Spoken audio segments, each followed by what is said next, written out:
is Cassie Loomis. I am so excited for this class and just to share a little bit about myself and to learn more about you guys as well. I am currently living in Holland, Michigan, which is where I went to do my undergrad.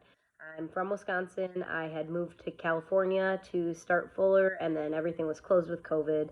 I left and moved back to Holland, Michigan, where I had community and just needed to be for this time. I grew up in a non-denominational church, but am currently a part of a RCA church. So it's a little bit different, but that is where I find myself currently. My family is not Christian, so I've kind of always been on this own discovery of denomination and church and all of that. My current understanding of my vocation is a little bit complex. When I started seminary, I thought that God was calling me to be a chaplain. I had a moment, I had a vision where I thought I heard God's voice telling me that I was going to be a hospice chaplain. That is what brought me to Hope College, where I studied religion, and then brought me to Fuller. So I don't know if that was God's way of getting me there. I am in a discernment process of if I will do that or not.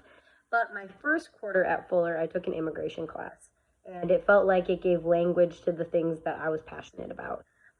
I had always loved Mexicans and loved Mexico and that culture, but I didn't really understand that it was because of this passion for immigration and immigrants and immigrant rights. So that is definitely part of what I feel that my vocation is, and just to serve the vulnerable and to center the marginalized. I believe that is a huge part of my calling. So that is kind of where I'm at in between chaplaincy and immigration, working with those things, but ultimately to be with those that are most marginalized. And three ethical topics or questions that interest me. For sure, sexual ethics. I have had a lot of friends identify as homosexual, and I've always had difficulty understanding and responding and just having conversations regarding these things. I feel like there's so much I don't know that I just want to grow in that understanding. Obviously, second one, I would say immigration, just this topic and question, how we respond to immigrants and refugees in this country in an ethical way. That's something that I want to obviously look at more.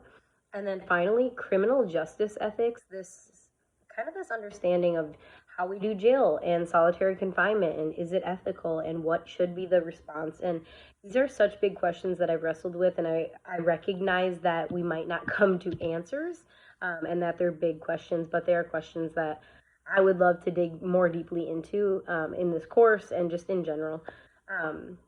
And so I'm super excited to do that in this class. But the three topics that I chose out of the ones for the class are the racial ethics, the sexual ethics, and the marketplace ethics. So those are definitely things that I'm interested in as well. And then something weird, interesting, or different about me. I always hate this question because I feel like I don't know, but I'm fluent in Spanish, and I've lived abroad in Mexico, Chile, and Spain, but all for at least a semester, and I have actually traveled to more countries than I have been to U.S. states. I love to travel. I love to be around new cultures and just watch merging of cultures, learning from people that are different than myself. And that's where this passion for immigrants and the vulnerable has really come from, I think, is in seeing my privilege because of how much I've been able to travel, and just kind of see that alongside what other people have. So I'm so excited for this class. I'm so excited to talk about these big questions and to just wrestle together, understanding we all have different perspectives and we will probably not come to answers, but just wrestling and holding these things in tension with scripture is something that I'm super excited for. So I look forward to talking to you guys more.